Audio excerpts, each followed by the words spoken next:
પ્રસ્તુત છે પ્રાસંગિક વિશ્વ વાઘ દિવસ. સંપાદન અને પઠન જાગૃતિ વકીલ.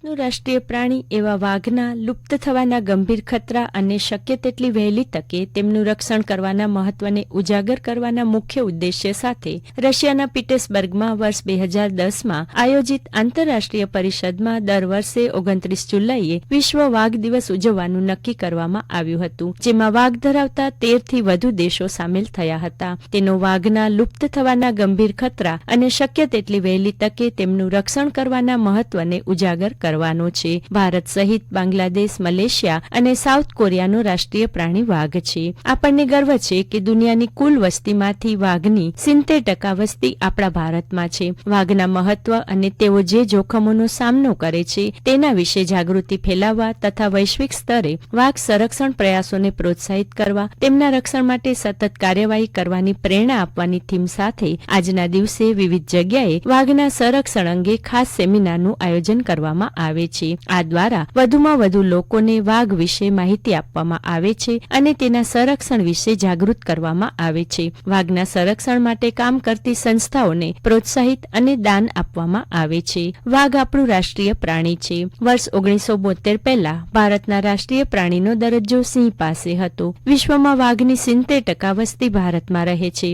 વાઘ એક રોયલ પ્રાણી છે. દર વર્ષે વિશ્વ વાઘ દિવસની ઉજવણી કરવામાં આવે છે, કારણ કે શિકાર અને જંગલોના વિનાશને કારણે વિવિધ દેશોમાં વાઘની સંખ્યામાં નોંધપાત્ર ઘટાડો થયો છે. દેશમાં વાઘના સંરક્ષણ માટે પ્રોજેક્ટ ટાઈગર પ્રથમ વખત 1 એપ્રિલ 1973ના રોજ કોર્બેટ ટાઈગર રિઝર્વમાંથી શરૂ કરવામાં આવ્યો હતો, જે આજે પણ કાર્યરત છે. વૈજ્ઞાનિક નામ પેન્થેરા ટાઇગ્રિસ ધરાવતા વાઘ તે બિલાડી કુળની સૌથી મોટી પ્રજાતિ છે. 7 મુખ્ય બિકેટ વાઘ સિંહ, ચિત્તો, snow leopard, puma, jaguar leopard અને ચિત્તા છે. રોયલ બંગાળ વાઘને 18મી નવેમ્બર 1972ના રોજ ભારતના રાષ્ટ્રીય પ્રાણી તરીકે જાહેર કરવામાં આવ્યો હતો. તેનો વસવાટ ભારતીય ઉપમહાદ્વીપ અને સુમાત્રા પરના સાઇબેરિયા સમશીતોષ્ણ જંગલોથી લઈને ઉષ્ણકટિબંધીય જંગલો સુધી ફેલાયેલો છે. પરંપરાગત રીતે વિશ્વમાં વાઘની 8 પેટા જાતિઓની ઓળખ કરવામાં આવી છે, જેમાંથી 3 લુપ્ત થઈ છે.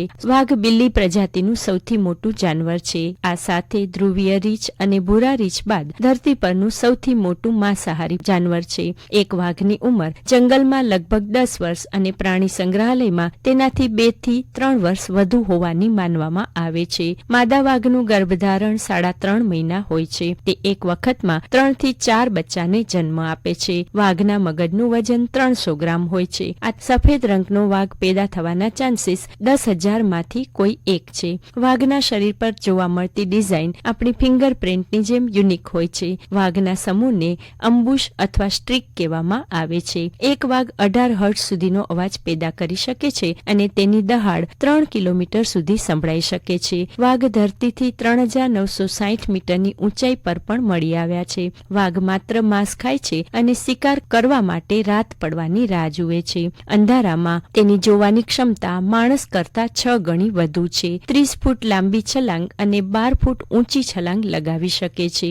ગઈકાલે આકાશવાણી પરથી મન કી બાત કાર્યક્રમની 112મી કડીમાં પ્રધાનમંત્રી નરેન્દ્ર મોદીએ વાઘ સંરક્ષણ અંગે અનુરોધ કરતા આ મુજબ જણાવ્યું. भारत में तो टाइगर्स, बाघ हमारी संस्कृति का अभिन्न हिस्सा रहा है. हम सब बाघों से जुड़े किस्से कहानियां सुनते हुए ही बड़े हुए हैं. जंगल के आसपास के गांव में तो हर किसी को पता होता है कि बाघ के साथ तालमेल बिठाकर कैसे रहना है. વાઘ દિવસ માટેનું સૂત્ર કંઈક આવું છે.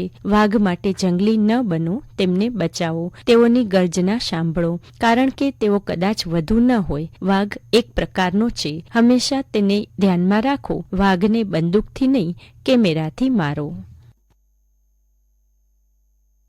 પ્રાસંગિક વિશ્વ વાઘ દિવસ. સંપાદન અને પઠન જાગૃતિ વકીલ.